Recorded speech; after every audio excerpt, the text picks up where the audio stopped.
महाराज म्हणायचे, ज्याचे विचार मोठे असतात त्याला भला मोठा डोंगरही मातीचा गोळा वाटतो.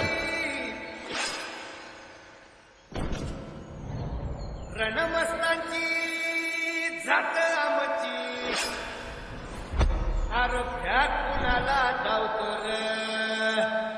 फिरत तलवारीशी नात हे मातीशी, भाकर सरणावरची रोजर खायाची.